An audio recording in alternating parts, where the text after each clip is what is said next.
यहां हम आपको सुना रहे हैं कृष्ण के जीवन की ऐसी 4 कहानियां जो बहुत ही दुर्लभ हैं।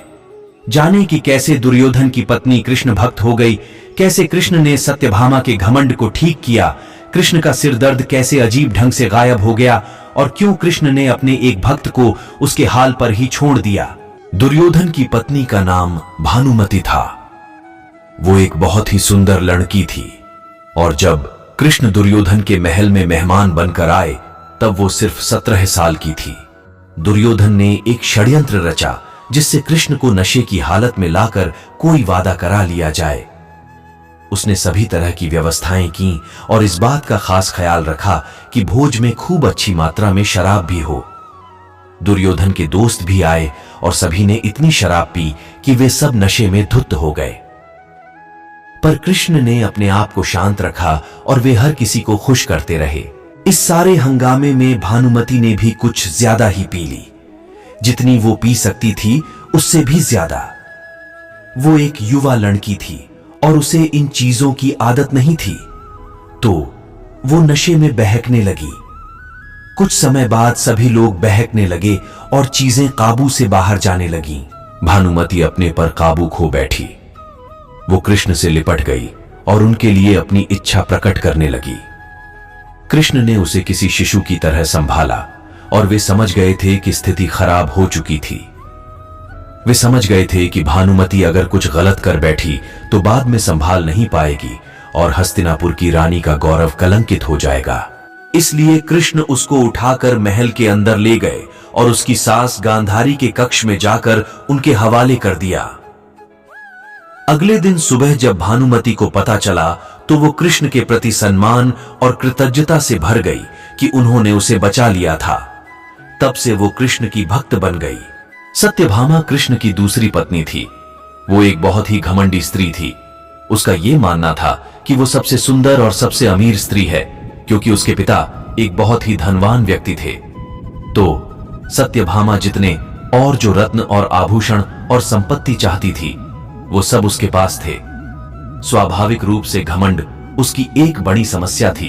एक बार कृष्ण के जन्म दिवस के अवसर पर सत्यभामा ने सोचा कि वो सबको दिखाएगी कि वो कृष्ण को कितना प्यार करती थी। तो उसने तय किया कि वो कृष्ण के वजन जितना सोना शहर के लोगों में बांटेगी। इसे तुलाभार कहते हैं। ये मंदिरों में होता है। लोग एक बड़ी तराजू में अपने वजन के बराबर का मक्खन, घी या चावल या कुछ और रखकर वो चीज लोगों में बांटते हैं, जैसे चावल, नमक, दाल या सोना, या वो कुछ भी आप दे सकते हैं जो देना चाहें। ये प्राचीन परंपरा हमारी संस्कृति का एक हिस्सा है। सत्यभामा ने तुलाभार की व्यवस्था की। लोग बहुत प्रभावित हुए, पर कृष्ण पर इन बातों का कोई असर नहीं हुआ। वे जाकर तराजू के एक पलढ़े पर बैठ गए। सत्यभामा जानती थी कि उनका वजन लगभग कितना है और उसने उतना सोना तैयार ही रखा था। पर जब उसने सब सोना दूसरे पलड़ने पर रखा तो कांटा जरा भी नहीं हिला। कृष्ण का पलड़ना थोड़ा भी ऊपर नहीं हुआ। ऐसा ही कुछ तब भी हुआ था जब कृष्ण एक शिशु थे। एक राक्षस आकर उन्हें ले जाने लगा। तब कृष्ण ने अपना वजन इतना बढ़ा लिया कि राक्षस वहीं गिर पड़ा और कृष्ण ने उसके ऊपर बैठकर उसे कुचलकर मार डाला। क्रिया योग में एक ऐसा तरीका है जिससे कोई योगी अपना वजन बढ़ा या घटा सकता है। ऐसी बहुत सी कहानियां हैं कि ऐसे योगी भी थे जो पहाड़ की तरह भारी हो जाते। तो इस बार भी कृष्ण अपना वजन बढ़ाकर तराजू में बैठ गए। सत्यभामा ने उतना सोना दूसरे पलड़े पर रख दिया था जितना उसके हिसाब से कृष्ण के वजन के बराबर था, पर कुछ हुआ ही नहीं। तब तक शहर के सभी लोग ये घटना देखने के लिए आ गए थे। तब उसने अपने नौकरों से वो सभी गहने मंगवाए जो उसके पास थे। एक के बाद एक वो गहने डालती जा रही थी और सोच रही थी कि काम हो जाएगा, पर कुछ नहीं हुआ। तब उसने वो सब कुछ भी रख दिया जो उसके पास था, पर पलड़ा जरा भी नहीं हिला। वो रोने लगी क्योंकि ये सब उसके लिए बहुत शर्मनाक था। सारा शहर देख रहा था और उसके पास पर्याप्त सोना नहीं था। वो जो हमेशा अपनी संपत्ति के बारे में इतनी घमंडी थी, उसके पास पर्याप्त सोना नहीं था और उसे समझ में नहीं आ रहा था कि वो क्या करे। तब उसने रुक्मिणी की ओर देखा जिससे वो बहुत जलती थी और हमेशा परेशान रहती थी। उसने रुक्मिणी से पूछा, अब मैं क्या करूं? क्योंकि ये बात सिर्फ मेरे लिए ही नहीं पर तुम्हारे और हम सब के लिए भी बहुत शर्मनाक है। मैं क्या करूं? तब रुक्मिणी बाहर गई और तुलसी के पौधे के 3 पत्ते उठा लाई। तब उसने रुक्मिणी की ओर देखा, जिससे वो बहुत जलती थी और हमेशा परेशान रहती थी। उसने रुक्मिणी से पूछा, अब मैं क्या करूं? क्योंकि ये बात सिर्फ मेरे लिए ही नहीं पर तुम्हारे और हम सब के लिए भी बहुत शर्मनाक है। मैं क्या करूं? तब रुक्मिणी बाहर गई और तुलसी के पौधे के 3 पत्ते उठा लाई। जैसे ही तुलसी के वे पत्ते उसने तराजू के दूसरे पलड़े पर रखे, कृष्ण का पलड़ा तुरंत ही ऊपर आ गया। एक दिन कृष्ण दोपहर में खाना खा रहे थे और सत्यभामा बहुत ही खुशी और गर्व के साथ खाना परोस रही थी, क्योंकि वो ऐसे व्यक्ति नहीं थे जो रोज खाना खाने घर पर आए। उसे ऐसा अवसर कभी कभी ही मिलता था कि वो उन्हें खाना परोसे, तो वो ये बहुत खुशी और आनंद से कर रही थी। खाने के बीच में ही कृष्ण अचानक उठ खड़े हुए और हाथ धोए बिना ही दरवाजे की ओर दौड़ने लगे। सत्यभामा अवाक रह गई और बोली, अरे ये क्या है? खाना तो खा लीजिए और फिर जाइए। कृष्ण बोले, नहीं, मुझे जाना जरूरी है, और मुख्य दरवाजे की ओर दौड़ पड़े। पर अचानक वे वापस मुड़े और खाना खाने बैठ गए। तब सत्यभामा ने पूछा, आप इस तरह क्यों दौड़ पड़े और क्यों वापस आ गए? ये सब क्या है? कृष्ण ने जवाब दिया, मेरा एक भक्त जंगल में बैठा था और उसके जीवन प्राण ही कृष्ण कृष्ण कृष्ण हो गए थे। मैंने एक भूखे बाघ को उसकी ओर आते देखा तो मुझे जाना पड़। मैं दरवाजे तक पहुंचा ही था कि उस बेवकूफ ने पत्थर उठा लिया, तो मैं वापस आ गया। अब उसे अपने आप ही अपनी परिस्थिति संभालने दो। एक बार कृष्ण के जन्म दिवस के अवसर पर उत्सव मनाने के लिए बहुत बड़ी तैयारियां की गई थीं। नृत्य, संगीत और भी बहुत कुछ। लोग बड़ी संख्या में इकट्ठा हुए, पर कृष्ण घर में ही बैठे रहे। वे शायद उसमें भाग लेना नहीं चाहते थे। वैसे तो कृष्ण हर तरह के उत्सव के लिए हमेशा तैयार ही होते थे, पर इस दिन किसी वजह से उनकी इच्छा नहीं थी।